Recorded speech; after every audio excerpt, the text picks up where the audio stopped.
Bueno, muy bien, buenos días. Vamos a ver esta disertación de conceptos básicos de diagnóstico por imágenes. Más que nada destinada al estudiante de la carrera de radiología y al novel graduado que tenga todavía dudas respecto de la lectura, la terminología y el reconocimiento de métodos. Yo soy el profesor licenciado Ángel Aníbal Arena y agradezco al licenciado Fabián Monforte de Fardit por la invitación. Bien, de un total de 11 puntos vamos a arrancar con el número 1, la terminología aplicada a los métodos, ¿sí? Muy bien. En radiología llamamos radio opaco a las imágenes de tonos claros, clásicamente los huesos, pero también el medio de contraste, las calcificaciones o el metal.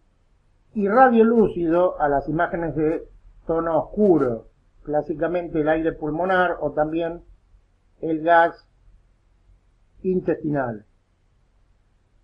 La absorción de los rayos X depende del número Z de la estructura. De esta manera, los primeros que nombramos, como por ejemplo el hueso, tiene un número Z elevado. A mayor número Z, mayor absorción.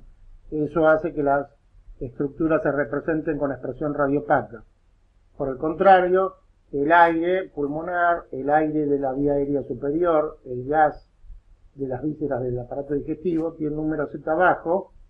Eso hace que absorban en menor cantidad los fotones X y su expresión va a ser radiolúcida. En tomografía computada, como sigue siendo el uso de los rayos X como energía exploradora, la terminología cambia, de tal forma que el hueso se va a denominar hiperdenso y lo que es tono oscuro, como en este caso el líquido cefalorraquídeo de las astas frontales de los ventrículos laterales, se va a denominar hipodenso. Hipodenso oscuro, hiperdenso tono claro. Lo que estamos viendo rodeando a la calota es la grasa periférica del tejido celular subcutáneo, que en tomografía computada siempre se ve hipodensa. La banda muy fina que se ve a continuación, hacia externo, es la piel. Bien, acá estamos viendo una resonancia en una secuencia que se denomina T1, que es la que aporta información anatómica básica. En T1 los líquidos se ven hipointensos, en este caso el líquido cefalorraquídeo en ambas astas frontales. La grasa en resonancia se ve hiperintensa, o sea, brillante, tono claro. Vamos a otra secuencia, que es la que se usa más en patología, que es la secuencia T2. En este caso, el líquido cefalorraquídeo se va a ver hiperintenso, tanto en el sistema ventricular como bañando los surcos y cisuras propios del encéfalo. Acá tenemos una imagen comparativa entre T1, líquido hipointenso, y T2, líquido hiperintenso. Recordemos que hay más de 70 secuencias, y esto también depende de la marca del equipo, ¿sí? Y las secuencias son software que tiene cada resonador para mostrar las imágenes con un contraste diferente.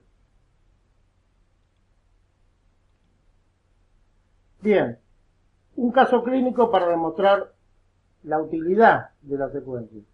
Tengo un encéfalo en corte axial, resonancia, grasa periférica hiperintensa. En el hemisferio derecho una imagen ovoidea que no está en el hemisferio contralateral. Forma ovoidea, bordes netos, secuencia T1 y contenido hipointenso. Yo en principio debería pensar que es líquido. Cuando me voy a la misma exploración, pero en secuencia T2,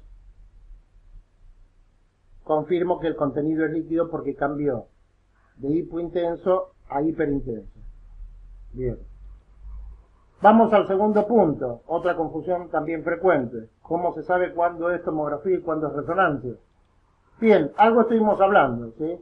Siguiendo el principio que las imágenes se observan de afuera para adentro, tengo una línea muy fina hiperdensa, que es la piel, que no siempre se ve como en esta tomografía computada tan perfecta en todas las circunferencias. hay que ir a buscarla más que nada al sector posterior, donde la piel es más gruesa.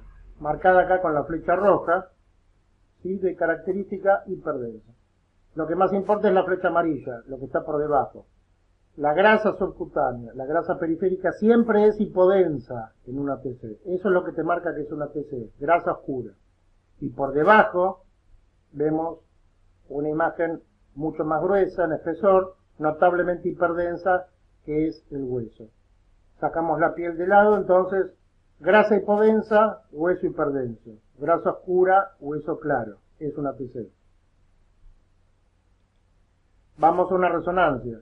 Y es como que la tonalidad está invertida.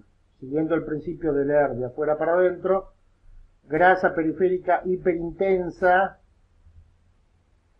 y por dentro calota hipointensa. El hueso no da señal en resonancia. Si ustedes lo analizan, esto está, en cuanto a tonalidad se refiere, invertido respecto de una TC. Bien, comparamos una resonancia en T1 con una TC. Grasa periférica hiperintensa y acá debajo de la piel grasa periférica hipodensa. Por debajo de la grasa hueso hipointenso, por debajo de la grasa hueso hiperdenso. Lo mismo pero en T2 y el mismo proceso. La grasa hiperintensa, el hueso hipointenso, la grasa hipodensa, el hueso hiperdenso.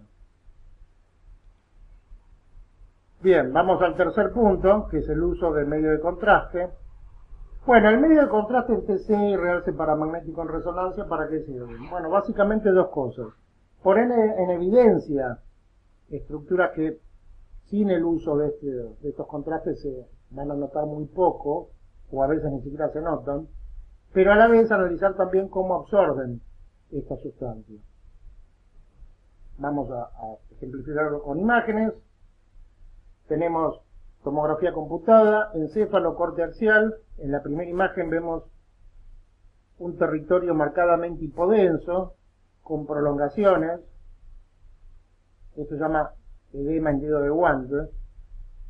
El edema, que siempre aparece hipodenso en una TC de encéfalo, es una reacción frente a la presencia de una patología ocupante de espacio. Pero acá aparentemente no se ve nada. O sí, si prestan atención hay una imagen muy tenue, redondeada, que apenas puede ser visualizada. Esta es la primera fase del estudio, la fase sin medio de contraste. Cuando vamos a la segunda fase, en donde se administra el medio de contraste iodado en forma endovenosa, habitualmente en una vena del pliegue del codo, vemos cómo se ha realzado la periferia de esta imagen que antes apenas podíamos ver, volcándola a una expresión notablemente hiperdensa, sin acceso al interior de la misma, ¿sí? Esto es una imagen de un absceso cerebral. La constatación diagnóstica se hace evidentemente en la comparación de la fase con contraste respecto de la fase sin medio de contraste. Esto en TC. Vamos a una resonancia magnética, encéfalo, corte coronal, secuencia T1, líquido hipointenso. Tengo en el hemisferio izquierdo una imagen tenuemente hipointensa, apenas perceptible, que no aparece en el hemisferio contralateral. Fase sin realce paramagnético. Cuando me voy a la segunda fase con realce paramagnético, también en T1, porque hay que administrarlo solo en esa secuencia, vemos cómo esta imagen que antes apenas se veía se torna absolutamente visible, con gran absorción del realce administrado. Bien, algunos puntos importantes para radiología, tomografía y resonancia, en el punto 4. Bien, hay que recordar que la radiología es un método bidimensional, que está representando una estructura que es tridimensional. Por eso tenemos siempre el problema de la superposición de imágenes, de ahí la dificultad en la lectura. La radiología convencional también admite el uso de sustancias contrastadas, pasándose a llamar entonces radiología contrastada.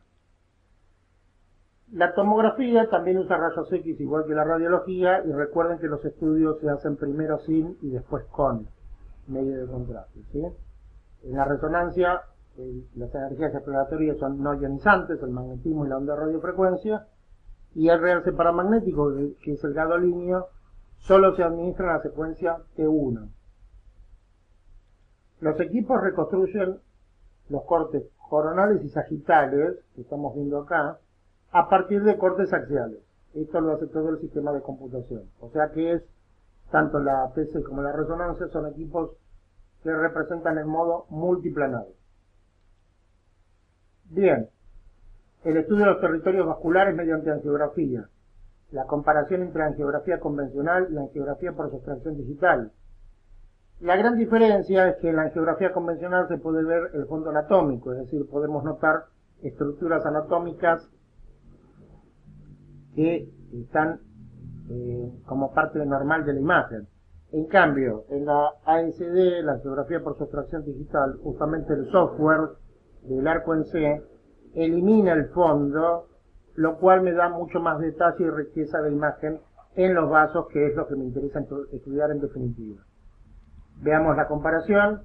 Tengo el estudio del territorio vascular aortoilíaco, la bifurcación, y veo como fondo la pelvis ósea, ambas articulaciones coxofemorales, sínfisis pubiana, columna lumbosacra, o sea que veo todo el fondo anatómico. Esto es una angiografía convencional. El mismo caso, la misma vista, pero en sustracción digital. Apenas se insinúa, el fondo básicamente no es visible, y ganamos riqueza de imagen en la representación de los vasos, cosa que antes se perdía bastante. Seguimos con el mismo estudio hacia abajo. Angiografía convencional, puedo ver anillo pelviano, ambos fémures, sínfisis pubiana y los vasos arteriales. En sustracción digital, con más riqueza de imagen en la representación de los vasos. Bien, ¿hay otra forma de poder visualizar los vasos de un órgano, por ejemplo el encéfalo, sin recurrir a hacer intervencionismo mínimamente invasivo, o sea, a través de la inyección de un catéter colocado in situ? Sí, por supuesto, con métodos no cruentos como la angio-TC, en este caso, vemos toda la representación de los vasos arteriales, en un encéfalo, en corte coronal, y una angioresonancia, otra vez la grasa hiperintensa, recuerdan, en este caso vemos muy bien en corte axial el polígono de Willis, los vasos arteriales, sin necesidad de hacer un estudio intervencionista. Bien, un cuadro comparativo de terminología, que es un lugar común en donde mucha gente se equivoca. Acá faltaría agregar la terminología correspondiente a ecografía con en tono claro hiperecoico, en tono gris hipoecoico y en tono oscuro anecoico. Bien, y acá terminamos esta primera parte de esta disertación. Muy bien, continuamos con el punto 8, que es la orientación de lado. ¿Cuál es el lado derecho y cuál es el lado izquierdo en una imagen diagnóstica, empezando por radiología convencional? Bueno, el viejo principio que la imagen se mira en forma especular, o sea, como si estuviéramos mirando frente a un espejo, si el paciente estuviera parado frente a nosotros, mirándonos de frente. Por lo tanto, el lado derecho de la imagen siempre va a ser nuestro lado izquierdo. Veamos un ejemplo con la radiografía de tórax-frente. Muchas veces las imágenes no tienen marcas del lado derecho y la anatomía nos puede ayudar. Por ejemplo, todos sabemos que en la mayoría de las personas el corazón tiene situación anatómica centro-izquierda. Acá vemos el botón aórtico y acá el ventrículo izquierdo. Por lo tanto, este es el lado izquierdo y por lo tanto este es el lado derecho. Y el lado derecho se corresponde a mi lado izquierdo, parado frente a mí como si fuera la imagen de un espejo. También puede pasar que la anatomía no nos ayude, sino que al revés nos complique. Algunos pacientes tienen el corazón del lado derecho, situación que se llama destrocardia, que es una variante anatómica, no una patología. Estamos viendo acá. Pero en este caso hay una marca, y la marca nos viene a salvar porque nos indica que este es el lado derecho que se corresponde a nuestra mano izquierda. En países de lengua inglesa se coloca una letra R de right, lado derecho. El lado derecho es nuestra mano izquierda. ¿Qué pasa con un método multiplanar como la TC o la resonancia? Bueno, muy sencillo. Como el paciente está en decúbito dorsal, asumimos que estamos mirando como si se mirara desde los pies. Otra vez, el lado derecho del paciente va a ser nuestro lado izquierdo. Miramos desde los pies hasta la nariz del paciente, por lo tanto, este es el lado derecho que se corresponde a mi lado izquierdo. En algunos estudios, el mismo equipo coloca R de right derecha, L de left izquierda. También hay que analizar la anatomía. Más allá de eso, el lado derecho es nuestro lado izquierdo. Bueno, no hay mucho para pensar. La R de right, la derecha es nuestra izquierda. Y si no hay nada colocado, el mismo razonamiento. El lado derecho de la imagen se va a corresponder con nuestro lado izquierdo, como observador. Vamos al 10º punto, que son algunos aspectos de ecografía de ecodoppler. Bien, tenemos una imagen alargada de tono oscuro, la terminología correcta es anecoico. Si es anecoico, decimos que esto evidentemente es un fluido, porque los líquidos no tienen impedancia, no ofrecen resistencia al paso del ultrasonido, por lo tanto no tienen imagen. El ultrasonido pasa libremente. Corte longitudinal, ¿sí? Tiene que ser un vaso por el contenido anecoico, gran diámetro, gran calibre, estamos en abdomen, lo único que corresponde a esa descripción es la arteria aorta abdominal. Por encima, una imagen ovoidea hipoecoica, o sea de tono gris, y por debajo, una imagen hiperecoica, o sea de tono blanco. Bien, la imagen hipoecoica superior se corresponde a un aneurisma de aorta abdominal, mientras que la imagen hiperecoica inferior al vaso, ¿sí?, es un artificio que se llama refuerzo posterior, es decir, no pertenece a la anatomía normal, sino más bien es un artefacto de la imagen. Ecodoppler color, la bifurcación carotidia, un sitio frecuente de presencia de ateromas, tronco carotidio común, carótida externa, carótida interna, absolutamente normal.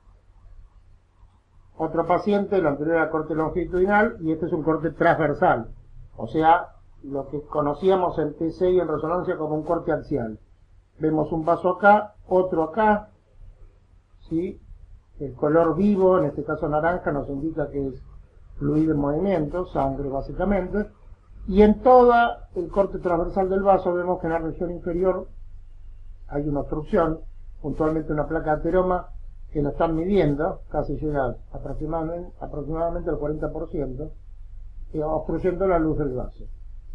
El anterior, corte longitudinal, y este, corte transversal. Otro caso, corte longitudinal en la foto superior, una gran placa de ateroma que obstruye la luz. Observen el diámetro acá, que es normal, compárenlo con este diámetro que está mucho más disminuido. Placa de ateroma en el corte longitudinal. Nos vamos al corte transversal,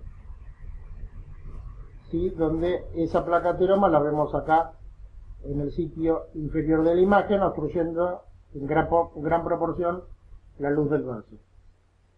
Bien, y en el 11º punto, y para terminar, una serie de casos clínicos para demostrar básicamente que no hay una competencia entre los distintos métodos de diagnóstico por imágenes, saber cuál es mejor y cuál es peor, sino que hay una complementariedad de métodos.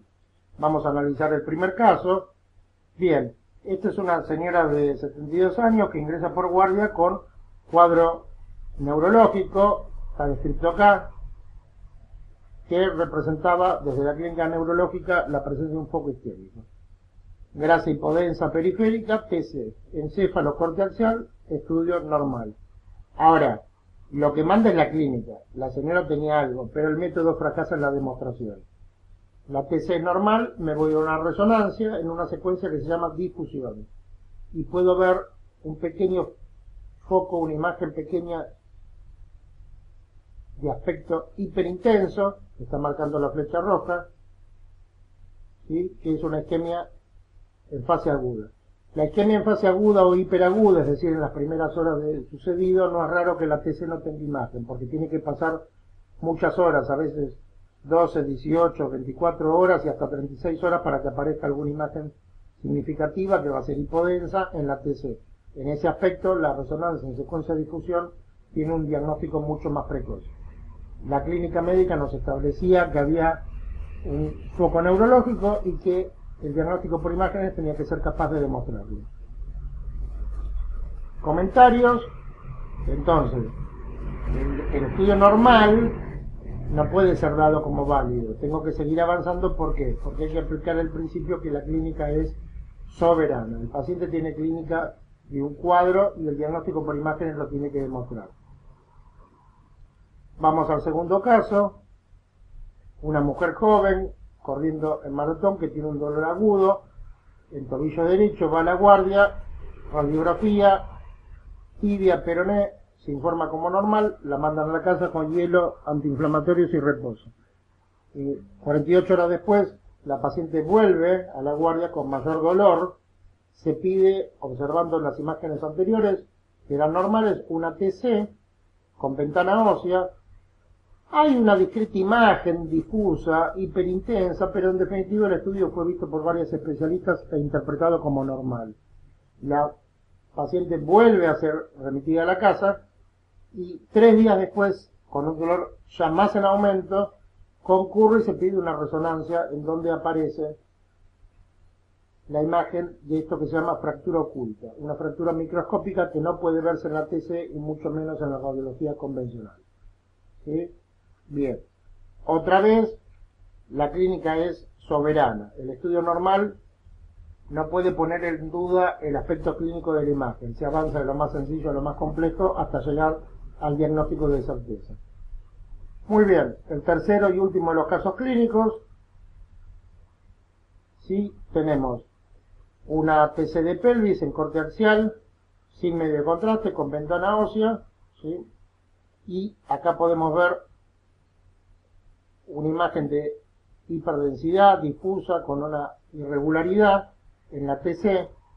Cuando nos vamos a la resonancia, vemos en secuencia FAT-SAT, o sea, saturación grasa en P1, se destaca una imagen que está sobre la articulación sacroilíaca de ese lado, desplazándose hacia la zona media, de expresión hiperintensa y aspecto difuso.